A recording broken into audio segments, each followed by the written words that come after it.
இதுதான் வந்து இருக்கிறதுலயே பெரிய மரங்கொத்தி இப்ப வாழ்றதுல.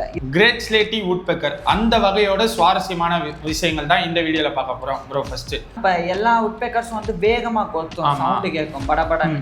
ஆனா இந்த கிரேட் ஸ்லேட்டி வந்து பெருசா இருந்தாலும் மெதுவா அது வேட்டையாடுற முறையை வந்து ரொம்ப ஸ்லோ மோஷன்ல இருக்கும். மெல்ல போய் மரப்பட்டையை கொத்தி அதுக்குள்ள இருக்கக்கூடிய அந்த பூச்சிகளை வந்து பிடிக்கிறது. இதுல இன்னொரு டிஃபரெண்ட் என்னன்னா, இந்த பெண் பறவை இருக்குல்ல கிரேட் ஸ்லேட்டில, அதுதான் வந்து அதிக அலையும் சாப்பாட்டுக்கு. ஆனா இந்த ஆண் வந்து அந்த அளவுக்கு அலைய அவசியம் இல்லையா இருக்குன்னா, இது வந்து ரொம்ப தூரம் கிலோமீட்டர் கணக்குல தள்ளி போய் அங்க இருக்கக்கூடிய உணவை கூட சாப்பிட்டுட்டு தன்னுடைய குஞ்சுகளுக்கு வந்து கொண்டு வரும். ஸோ அந்த மாதிரி ஒரு தன்மையும் இந்த பெரிய சாப்பாட்டுக்காக எங்கனாலும் இந்த கிரேட் ஸ்லேட்டி வுட்பெக்கர் போகும். இது வந்து காட்டு பகுதியில தான் வாழுமா ப்ரோ, இல்ல ஊர் சைடும் வருமா?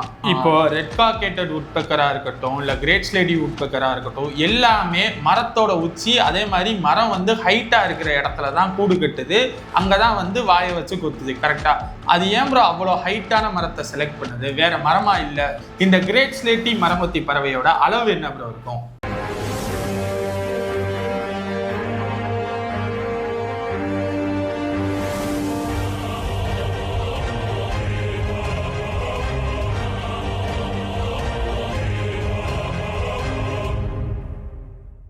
போன வீடியோவில் ரெட் காக்கேட்டட் வுட்பெக்கரோட சுவாரஸ்யமான விஷயங்கள், அதோட அளவு என்ன, அது என்ன சாப்பிடும், அது எப்படி இனச்சேர்க்கை பண்ணும், அது எதனால் மரத்தை கொத்துது, அது ஏன் அந்த பைன் மரத்தை கொத்துது அப்படின்ற முக்கியமான சுவாரஸ்யமான விஷயங்கள்லாம் பார்த்துருந்தோம்.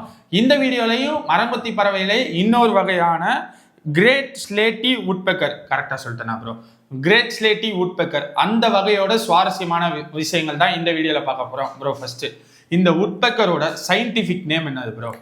மலரிபிக்கஸ் பல்வெருலண்டஸ். இதுதான் வந்து இந்த கிரேட் ஸ்லேட்டி வுட்பெக்கரோட சயின்டிஃபிக் நேம். இந்த கிரேட் ஸ்லேட்டி வுட்பெக்கர் இருக்குல்ல, இதோட தமிழ் பெயரும் இதே தானா ப்ரோ? ஆமா. ஓகே, இந்த வுட்பெக்கர்ன்றது மரங்கொத்தி பறவை, தெரியாதவங்க தெரிஞ்சுக்கோங்க. ஓகே, இந்த கிரேட் ஸ்லேட்டி மரங்கொத்தி பறவையோட அளவு என்ன ப்ரோ இருக்கும்? இதுதான் வந்து இருக்கிறதுலயே பெரிய மரங்கொத்தி இப்ப வாழ்றதுல. இதுக்கு முன்னாடி இம்பீரியல் வுட்பெக்கர், அதுக்கப்புறம் ஐவரி பில் வுட்பெக்கர், இது ரெண்டுல ஒண்ணு வந்து அழிஞ்சிருச்சு, இன்னொன்னு அழிஞ்சிருச்சு அப்படின்னு சொல்லி கருதப்படுது. இப்ப வாழ்றதுல கிரேட் ஸ்லேட்டி வுட்பெக்கர் தான் வந்து பெருசு. கிட்டத்தட்ட 48 இருந்து 58 சென்டிமீட்டர் வரைக்கும் வளரும் இதனோட வளர்ச்சி. அதே இதனோட எடை வந்து 360 கிராம்ல ஆரம்பிச்சு 563 கிராம் வரைக்கும் இருக்கும். ஓகே, இப்போ இது இந்த கிரேட் ஸ்லேட்டி வுட்பெக்கர் எங்க ப்ரோ வாழும்? இது வாழ்றது வந்து பொதுவா இந்தியா, அதுக்கப்புறம் வந்து பங்களாதேஷ், அதே மாதிரி மலேசியா, வியட்நாம், இது மாதிரி சவுத் ஈஸ்ட் ஏசியாவில தான் வந்து வாழுது. இந்தியாவை பொறுத்த வரைக்கும் உத்தரகாண்ட், உத்தரப்பிரதேஷ், அதுக்கப்புறம் வந்து அஸ்ஸாம், அருணாச்சல பிரதேஷ் அப்படின்னு நார்த் ஈஸ்ட்ல வாழுது. இங்க நம்ம ஊர்ல கிடையாது. இது வந்து காட்டு பகுதியில தான் வாழுமா ப்ரோ, இல்ல ஊர் சைடும் வருமா? இது வந்து காட்டுல தான் வாழும். அடர்ந்த காட்டுல அதிகமா உயரமான மரம் இருக்கும், அந்த மாதிரி இடத்துல தான் வாழும். ஏன்னா இந்த கிரேட் ஸ்லேட்டி வுட்பெக்கர் பொறுத்த வரைக்கும் அது கூடு கட்டுறதுன்னு இருக்குல்ல, அந்த மரத்தை தோண்டி, அது வந்து கிட்டத்தட்ட குறைஞ்சது 30 அடிக்கு மேலேயாவது இருக்கணும், அதிகபட்சம் 150 அடி வரைக்கும் மேல போகும். அவ்வளோ உயரத்துல கூடு கட்டுறதுக்கு நம்ம ஊர்ல எந்த மரம் இருக்கு, அதனாலயே இது வந்து அந்த மாதிரி காட்டுல தான் அதிகமா. இப்போ ரெட் காக்கேட்டட் வுட்பெக்கரா இருக்கட்டும், இல்ல கிரேட் ஸ்லேட்டி வுட்பெக்கரா இருக்கட்டும், எல்லாமே மரத்தோட உச்சி, அதே மாதிரி மரம் வந்து ஹைட்டா இருக்கிற இடத்துல தான் கூடு கட்டுது, அங்கதான் வந்து வாயை வச்சு கொத்துது. கரெக்டா? அது ஏன் ப்ரோ அவ்வளோ ஹைட்டான மரத்தை செலக்ட் பண்ணுது? வேற மரமா இல்ல? அப்படி இல்ல. இப்ப நீங்க கீழே கம்மியான உயரம் இருக்கிற மரமா இருந்தா ஆபத்து ஜாஸ்தி இருக்குல்ல. இப்போ ஒரு காட்டு பூனையோ சிறுத்தையோன்னா ஈஸியா ஏறிடும். ஏறி ஈஸியா வந்து உள்ள இருந்து இதை வந்து பறவை குஞ்சுகளை வந்து வேட்டையாடிரும். இல்லைன்னா ஏன் மரங்கொத்தி பறவை அடல்ட்டையே கூட வேட்டையாடிட முடியும். அதே மாதிரி ஒரு பாம்பா இருந்தா வேகமா ஈஸியா ஏறிடும். ஆனா இதுவே வந்து உயரத்துல போச்சுன்னா மற்ற எல்லாத்துக்குமே கஷ்டம் உள்ள போறதுக்கு. இன்னொரு இதுல சுவாரஸ்யமான விஷயம் என்னன்னா, கிரேட் ஸ்லேட்டி வுட்பெக்கருடைய மட்டும் இல்லாம ஒட்டுமொத்த வுட்பெக்கர்ஸோடைய ஸ்டார்டிங் பாயிண்ட் இருக்கும், அந்த உள்ள போறது, அந்த வாசல் சின்னதா தான் இருக்கும், ஆனா உள்ள போனா பெருசா இருக்கும். பெருசா என்ட்ரன்ஸ் வந்து சின்னதா இருக்கும், ஆனா உள்ள வீடு வந்து பெருசா இருக்கும். நமக்கு எப்படி நம்ம வீடு கட்டுறோம் அந்த மாதிரி தான். அதனாலதான் மத்த உயிரினால உள்ள நுழைய முடியாது. இது உள்ள நுழைஞ்சிருச்சுன்னா உள்ள ஃப்ரீயா இருந்துக்கலாம். இப்போ நீங்க என்ன சொன்னீங்க, இந்த பல உயிரினங்கள்னாலதான் இதுக்கு பிரச்சனை வருதுன்றீங்க. அப்போ பெரிய மரமா இல்லாம சின்ன மரத்திலேயே வீடு கட்டி இந்த மாதிரி சின்ன என்ட்ரன்ஸ் வச்சுக்கலாமே. இது உள்ள நுழையணும்ல. இப்ப மேல போய் அது சின்ன என்ட்ரன்ஸ் தானே வைக்க போகுது.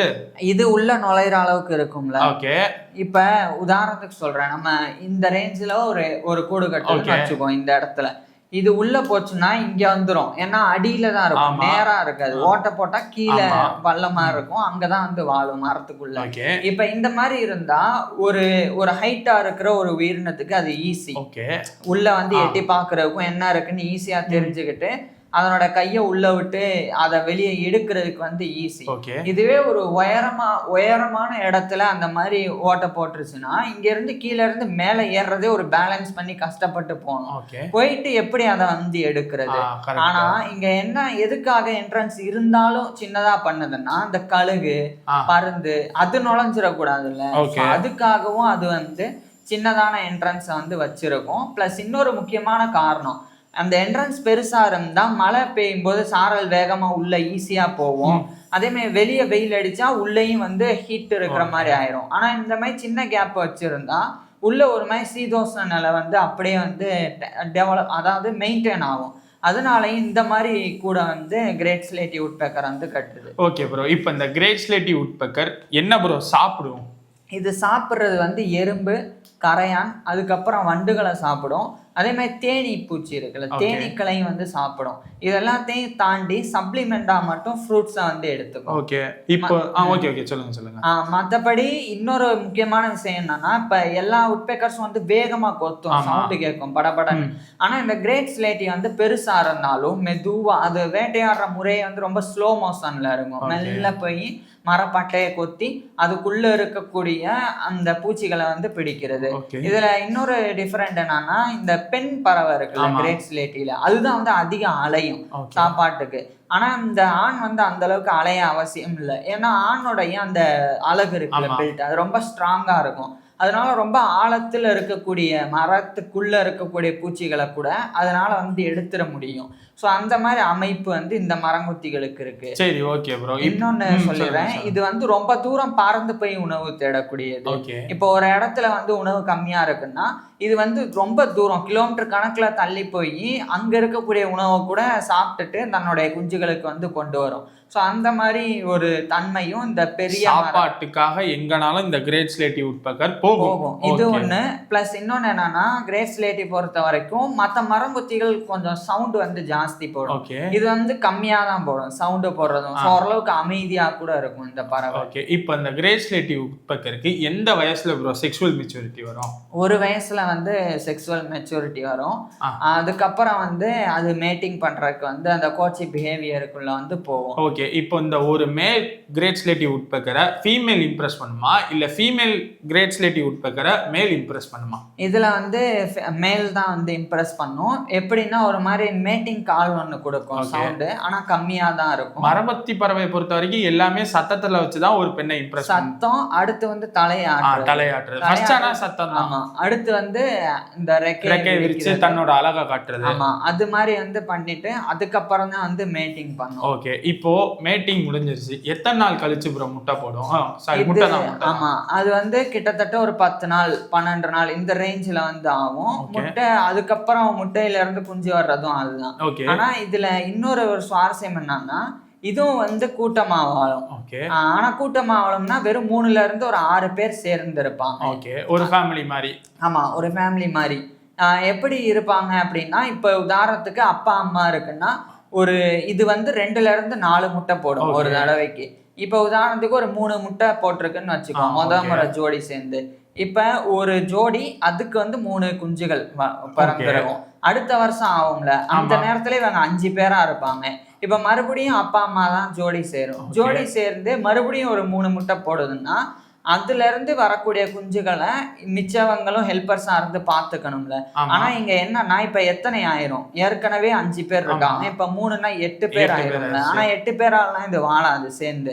ஏன்னா உணவு பற்றாக்குறை வந்துடும். அதனால 2 பேர் கிளம்பி போக வேண்டியது. அந்த 2 பேர் எப்படி போகும்னா, இப்ப உதாரணத்துக்கு 2 முட்டை தான் போட்டிருக்குன்னு வச்சுக்கோ 2ஆம் முறை.